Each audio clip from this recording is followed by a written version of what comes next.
Well, the first thing that I always tell people is that mental health care was not great for anyone at this time in the early 20th century. But what you see in the records, in the photographs, and in the writings and admissions of the people who ran these places was that it was always worse for the most marginalized among us. And in America, that was Black patients. Welcome to the History Extra podcast. Fascinating historical conversations from the makers of BBC History magazine. In March 1911, 12 black men were brought to a forest in Maryland. Under supervision, they cleared land and laid foundations for what would become the Crownsville Hospital, a segregated mental asylum for black patients. The 12 men would become the hospital's first inmates. Today, Antonia Hilton, the author of a new book on the history of Crownsville Hospital, joins us to discuss the people who were treated there and the staff who battled to secure better treatment for their charges. Speaking to Eleanor Evans, she reveals what the hospital can tell us about the USA's history of racial integration and civil rights. We're talking today about a book that's the product of a decade of research, and at its centre is the 93-year history of Crownsville State Hospital in Maryland in the United States of America. Antonia, thank you so much for joining me. And can we start with an introduction from you to Crownsville and what brought you to it? Of course. Thank you so much for having me. So I came to Crownsville, I think, through a very personal journey and an academic one, but it really begins with my family. I come from a very large Black American family. I'm one of 7 kids, and we were all very, very close. But the one topic that always seemed to be off limits and that was very hard to breach, to access with my parents and with my grandparents was anything having to do with mental health, well-being, emotions. And it was strange because I knew, and me and my siblings, we knew that my family had a history of mental trauma. That we had loved ones who had spent time in institutions, but we couldn't get anyone to talk about it. And so I think I went into my studies and I arrived at college with that aching and that longing. And so very quickly, within days of arriving on Harvard's campus as a freshman, I decided to study the history of psychiatry. And then shortly after that, I stumbled across a paper that a social worker wrote, just a couple paragraphs about her research and observations of Crownsville Hospital. And I realized that there was this rich, unbelievable opportunity here. So often when we learn about the history of psychiatry and mental health, it's told only from the perspective of white patients in the UK, in Europe, or in America. And here was an opportunity to look at documents, records, photographs of an almost 100-year all Black institution, to look at the stories of Black patients, healthcare providers, both Black and white, and the ways in which the mental health care system has intersected with the civil rights movement. And I think I wanted to know all about that as a journalist and as a budding academic at the time, but also as a person who felt they couldn't get answers from their own family. So, okay, here I can dive in and make sense of this part of our world, our history. And I'll feel like there's a little piece of my own family's story there. Even if it's not mine, it's a universal one, I think. So a lot of the stigma you just mentioned and the evolution of a lot of those things you just mentioned is interwoven with the story of Crownsville as an institution. Can you take us right back to its beginning? And perhaps, can I ask, in the early 20th century, what were prevalent attitudes about mental health and Black people that fed into its creation? That's a really important question because that's a very chaotic time in American history. We're still in the decades coming out of slavery. There are all of these tensions and contradictions in American society. And what you see in the writings and reflections of powerful leaders and doctors at the time is that they're all noticing, not just in Maryland where this book takes place, but across the country, they're noticing what they call a rise in insanity among the Negro race. And so they are noticing that there are African Americans all over the country who are struggling emotionally and mentally. And they're all trying to come up with theories about why that could be. What's very odd especially looking back now, right, is that you see a lot of the doctors kind of brushing away this idea that the trauma of enslavement could have anything to do with that, even though there are former slaves who are very much alive, trying to get jobs, trying to function after the experience of enslavement. And their children are suffering very much the same. There's still, in this period in the early 20th century in America, they're starting to write segregation laws. There's essentially an apartheid structure in all of the states, but really particularly across the South. I'm sure people are familiar with this idea of black and white water fountains or black and white schools, but that concept, that attitude actually seeped into everything, including healthcare and mental health care.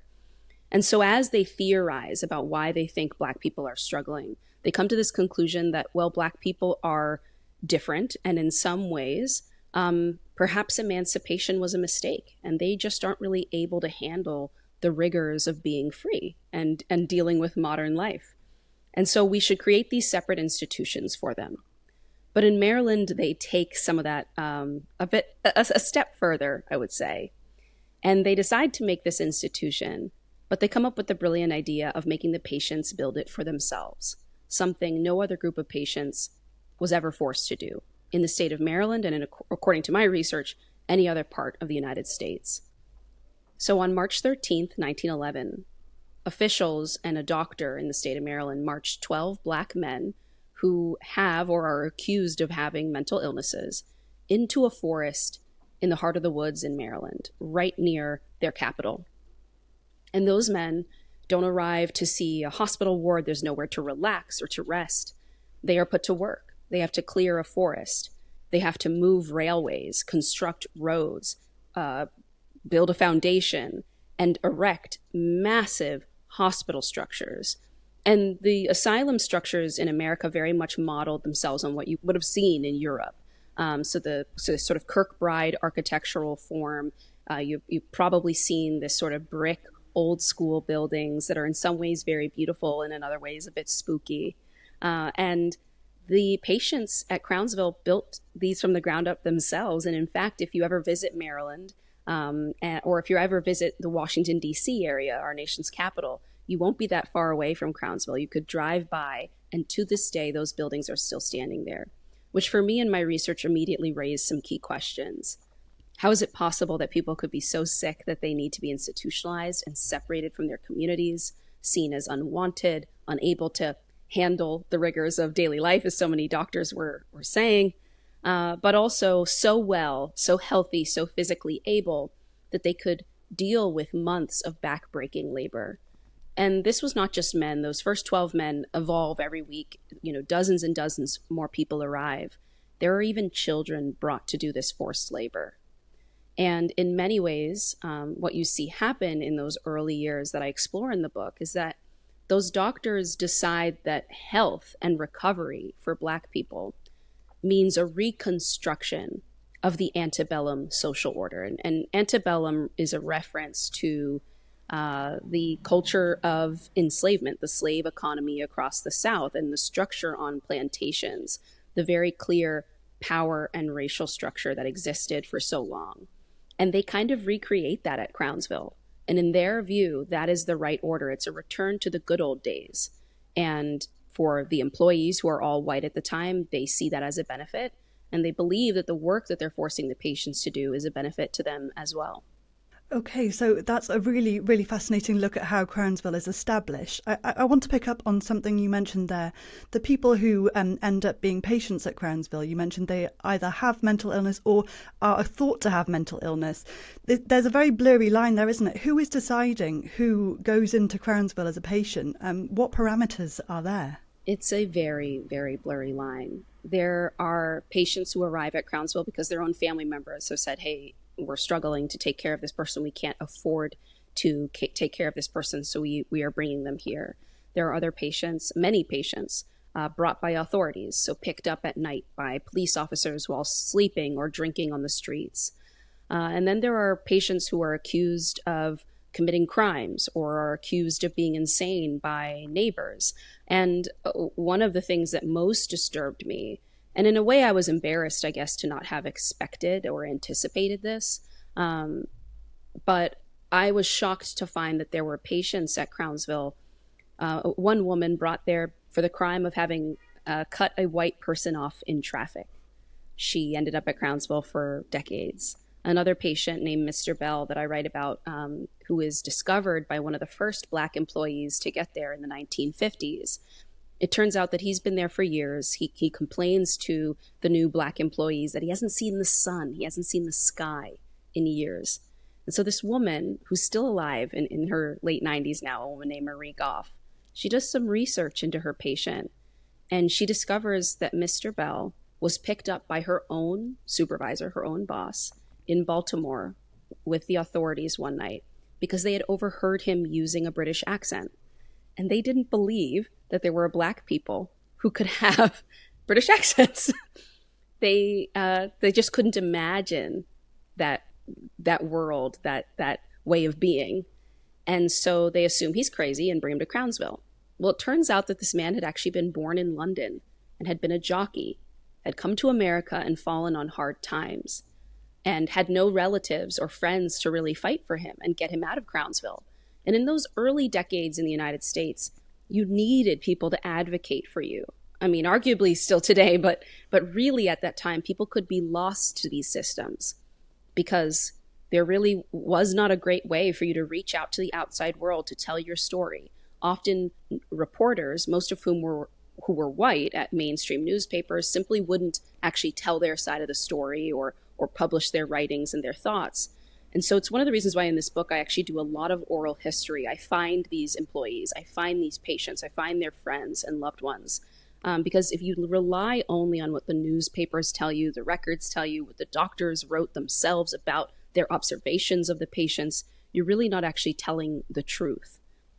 Not just because there was, many of them were openly bigoted toward the people that they were supposed to be taking care of, but they also just, frankly, didn't have great practices at the time. There was very little in the way of treatment and actually true rehabilitative care. A lot of doctors, nurses, aides, they were kind of scrambling in the dark. It was still the dark ages in many ways in terms of psychiatric medicine. And so if you want to get to the truth of what this treatment was actually what patients were dealing with, feeling, experiencing, you have to go directly to the community. And so one of the things I tried to do was bring you these stories, these examples, but really from the memory, the communal and public memory of the people who truly lived it and experienced it, and marry those experiences with records. And in a way, I really feel that they complete and complement each other and don't compete with each other. And they bring this place that I think often people see asylums as so one-dimensional. It really brought this place to life, I think. The testimony that you have is remarkable.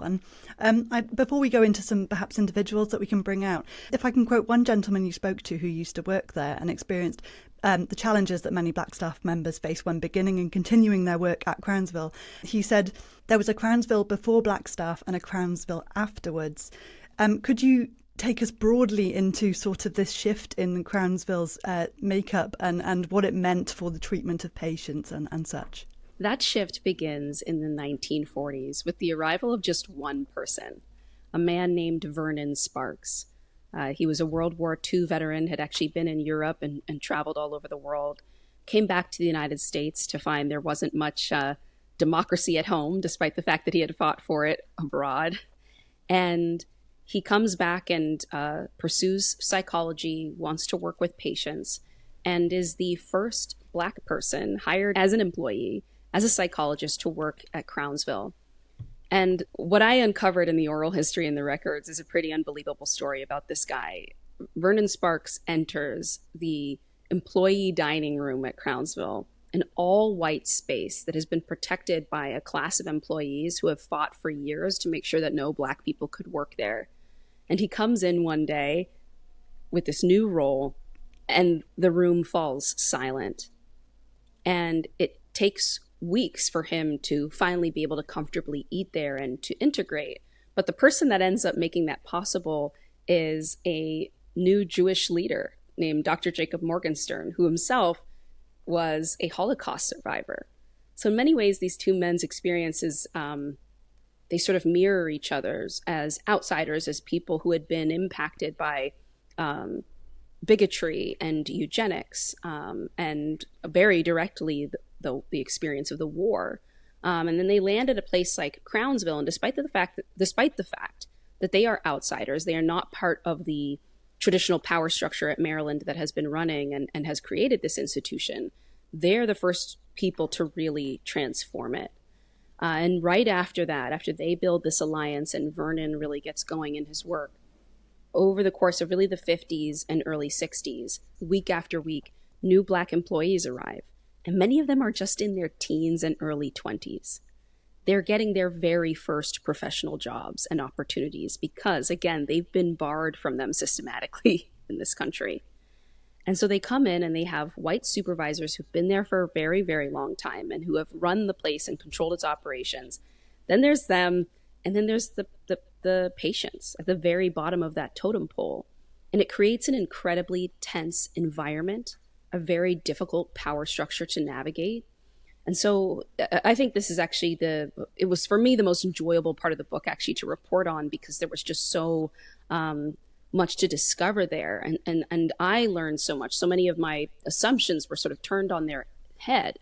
And what I heard from Black employees was that they were put in this very morally gray area. They had to make very difficult choices because, on the one hand, they needed these jobs. They needed to put food on their own families' tables.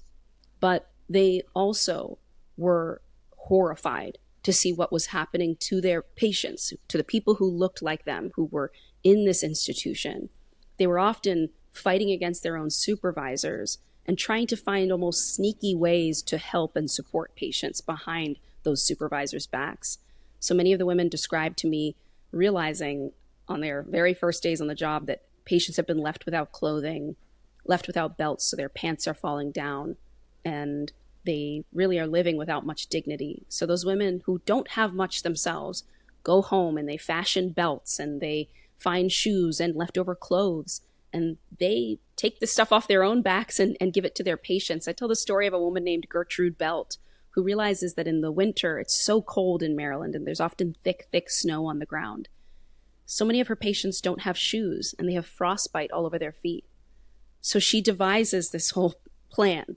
When she has to transport her patients over to the dining hall through the outdoors, she sends first the patients who have shoes. She seats them, and then she takes their shoes off as they eat, walks back across the lawn and puts those shoes on another group of patients, walks them over to the dining hall, and so on and so forth. And it's these small acts of kindness that start to transform the culture there. I think the other thing that's transformative is that, it's a true community hospital in some small ways. There's this community, this population that's not just treating people who look like them. It's not just skin deep diversity.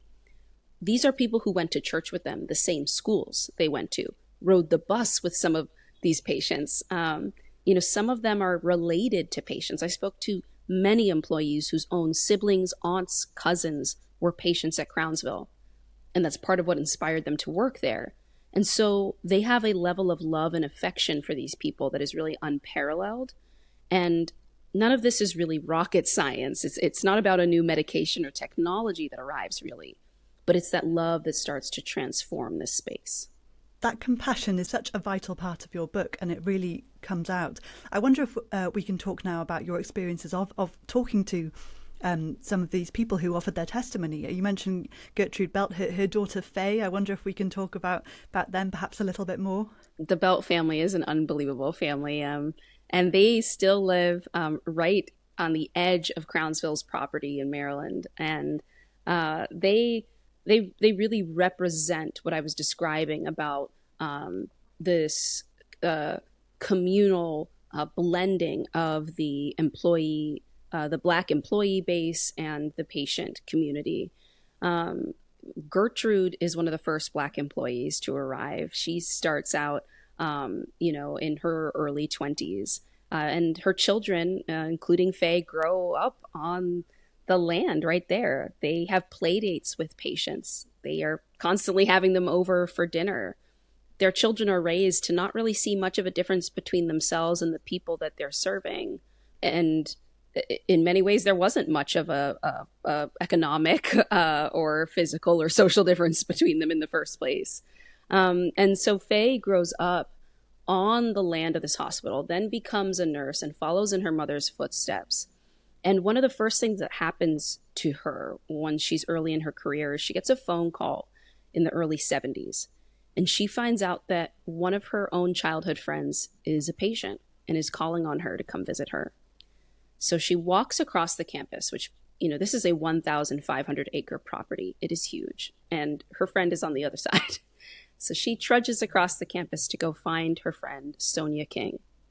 Sonia is just a sophomore in college and has fallen into a very deep depression and come to Crownsville experiencing psychosis, a sort of mental break and split. And I tell the story in one chapter of their friendship and the way in which, even though Faye doesn't work on her ward, wasn't actually technically assigned to work with her friend Sonia, she spends about 4 to 5 days a week adding on to her own shifts, walking with Sonia, taking her out for activities, sitting in the grass with her, hearing her story about what has brought her to this place. And in Sonia's memory and getting to know Sonia, she doesn't remember the medication names, that doctors put her on. She doesn't remember really the therapy sessions she had or what the doctors told her to do to, help her diet or try to relax. What she does remember is people like Faye who had her back, who kept coming to visit her every day and who gave her messages like this: you are worthy. This is just one small part of your story. You are not going to be here for very long, and we believe in you. Very, very simple messages. But that is what Sonia remembers so many decades later. And that is what she believes saved her life.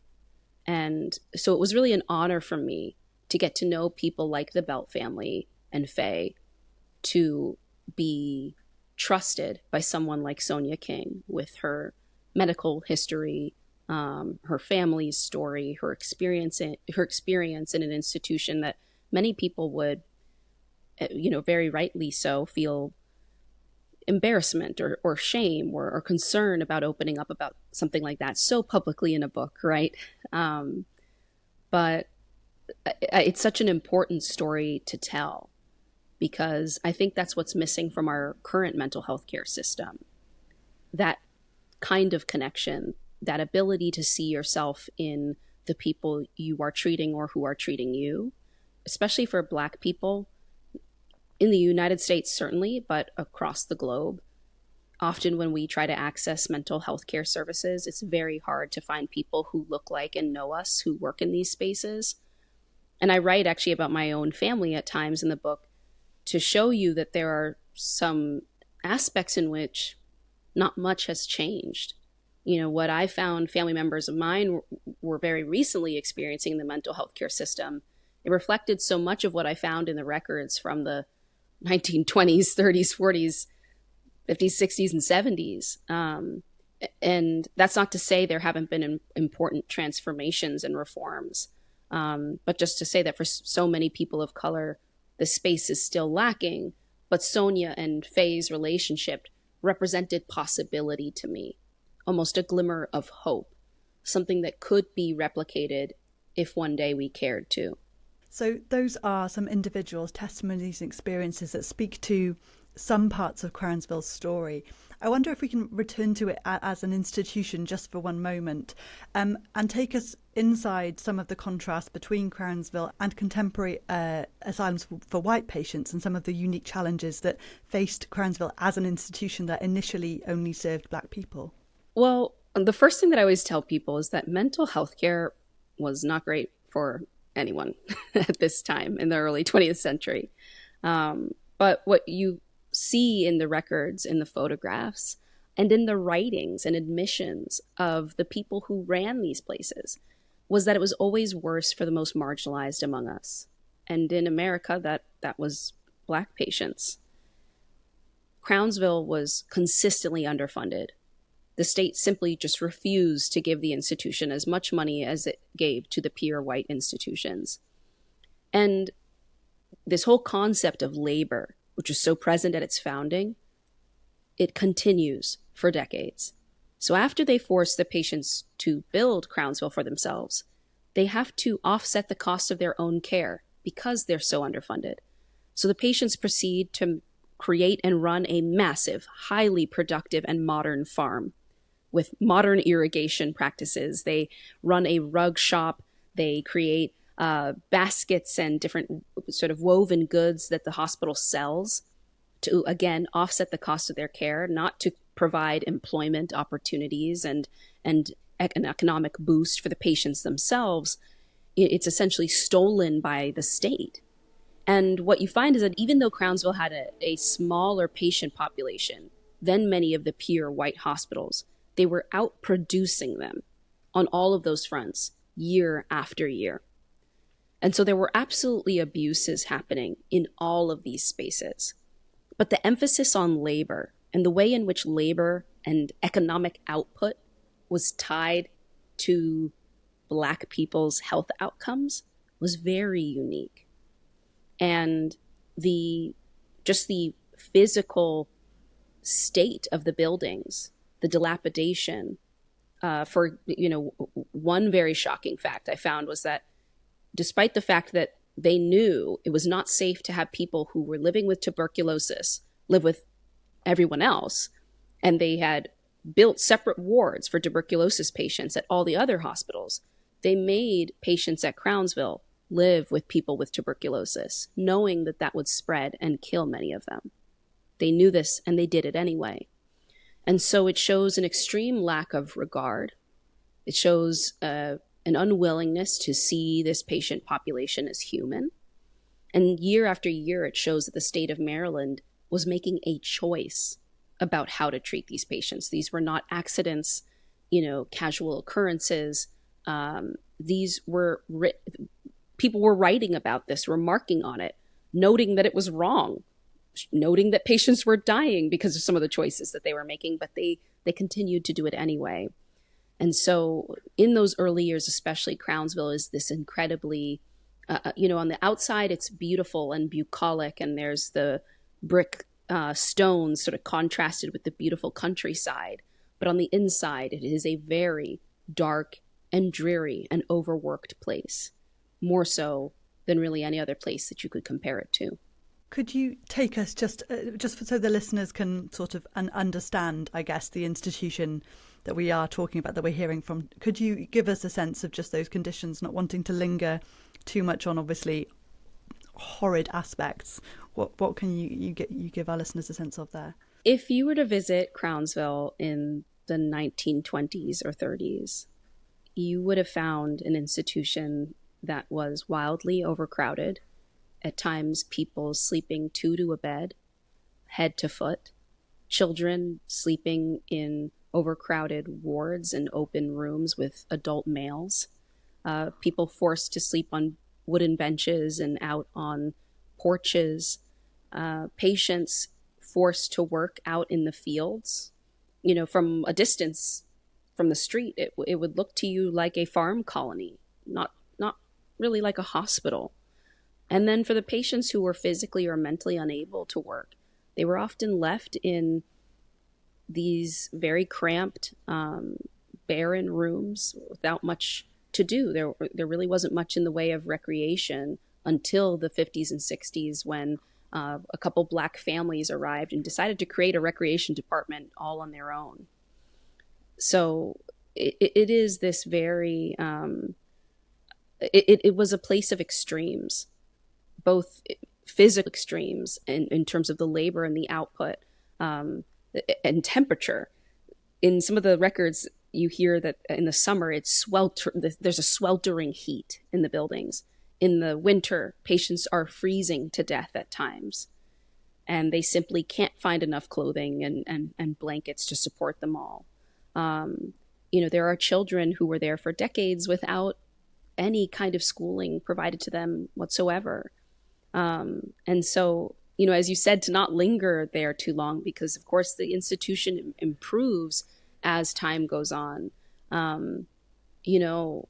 This is a place where people could people could be lost to Crownsville, and it could look quiet and beautiful from a distance and from the outside, but that rural beauty behind all of that was something much darker. And in a way, that outer shell is what allows for the abuse to go on for so long. That, and of course, just the inability for Black patients to have their voices heard, to get reporters to take them seriously. It's really organizations like the NAACP, which is an organization for the advancement of Black Americans and their civil rights in the United States. It is some individual Black reporters who themselves get on the phone and fight with state leaders to try to push for integration, who start to make the change. It is not famous papers like the Washington Post and the Baltimore Sun that really got in there and started to tell Black patients' stories.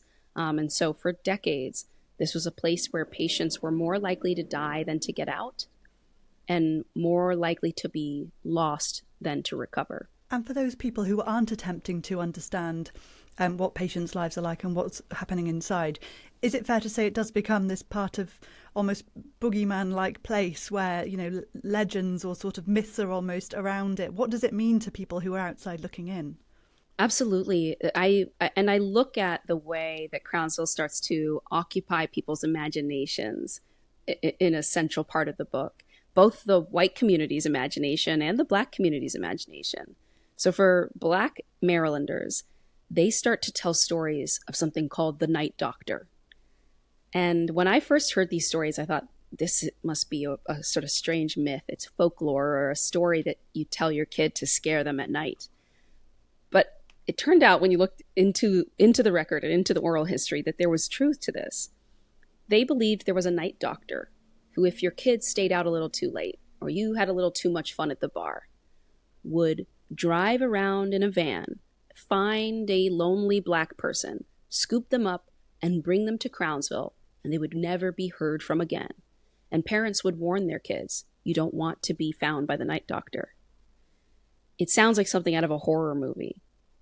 But then I discovered, after talking to one family after another, hearing from family members and people involved in law enforcement at the time, that actually there was a system of picking up Black people and bringing them to Crownsville without notice to families, without much in the way of due process. That's where this myth, this concept comes from. In the white community, they start to have this image, this panic around Black young males living at Crownsville who could escape at any moment and break into white women's homes. That is an image that is painted in the newspapers time and time again, particularly in the 50s.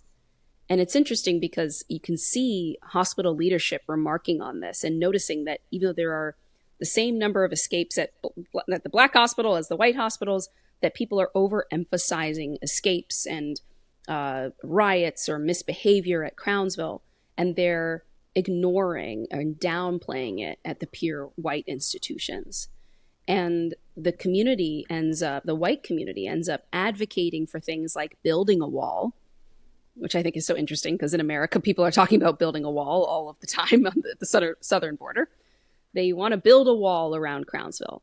They want to add locks and chains. They even want to make patients who are good have badges so that they know who is and isn't allowed to actually be out in the community. And they push for all these very carceral punitive measures instead of rehabilitative measures, instead of funding for more employees and better facilities. And it's because of this idea, this imaginative, mythological version of the patients who are at Crownsville. And, I look at the way that myth operates and the real world impact that these stories and these patterns and these stereotypes that we share with each other and we tell ourselves, what they do to real people and their health outcomes and how they transform institutions. And Crownsville is so deeply impacted by the ways in which both Black and white people mythologize it.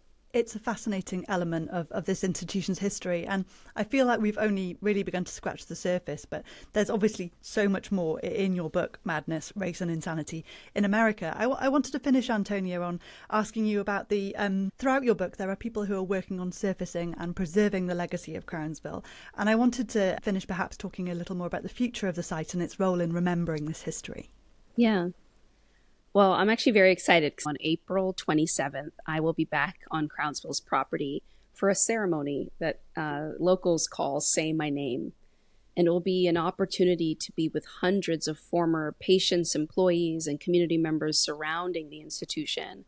And we will say the names of former patients who died and were buried in unmarked graves on the land, and use it as an opportunity to recognize the history. But it's also going to come at a very critical moment because right now, county leadership in Maryland, so the local leaders there, but also the governor of Maryland, the very first Black governor, a man named Wes Moore, they're collaborating now to transform the hospital's historic land into a memorial park and potentially a small museum. And so the whole community has been coming together into monthly meetings to figure out what they can do. How are we going to manage this properly? In the past, people had come up with ideas like, well, let's turn it into a sports stadium, something that very quickly the Black community shot down and made clear would not be supported or accepted. So now the plan is to turn this place that is so sacred to when people step on to Crownsville, and I actually felt this way, I feel this way to this day, but I certainly felt it the very first time I ever saw the place 10 years ago. You are immediately overcome with emotion. You cannot help but feel it, up from your heels, all the way to your fingertips. You can feel the weight of history. You can feel how sacred and special and strange this place is to all the people who live there.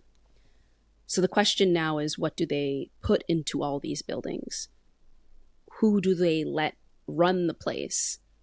Which parts of the community will this land serve?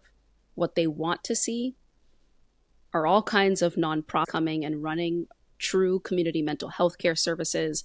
One idea is to create an animal farm, to have a lot of horses available to work with children who have either behavioral challenges or mental health diagnoses. And then other ideas are just simply to have lots of walking spaces and public gardens that both children and elders can have access to relax or to make friends and to be less isolated, as so many Americans continue to feel even coming out of the pandemic. And so all of that remains to be sorted out within the next year or so. But they hope to open this space to the public in the next 3 to 5 years and to have a national museum that recognizes and tells an unflinching version of the mental health history of the United States. And it is really unbelievable because this is the only public history project like this happening in the country right now.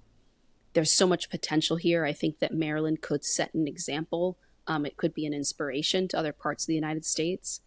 Right now, we're in a very strange moment here where everyone wants to talk about mental health and self-care. A lot of people are feeling very broken, unhappy with their careers, unhappy with their lives, particularly young people in this country. And so there's a lot of want, but there's not a lot of, people aren't coming forward with a lot of solutions. We don't have a lot of leadership talking about the pain that so many people are in. And so I think Maryland may be starting something that others could copy. And I'm very grateful that my book is playing a small role in helping them build that. I'm so grateful that I could be trusted by so many people in this community to tell their stories, to put them into the record, so that as this place is reconstructed and gifted back to the people to whom it really belongs, that their names, their versions of the story are very present and cemented in all of that. But my hope is that this is really just the beginning. and that other communities follow suit, that they try to do something right now, because there is an appetite for it. I think not just in America, I think everywhere right now, but certainly in our country. And I think they have the chance here to prove that this dream of community mental health care that so many of us told would one day materialize, but never really did. I think they have the opportunity to prove that it is possible and to show people a better way forward.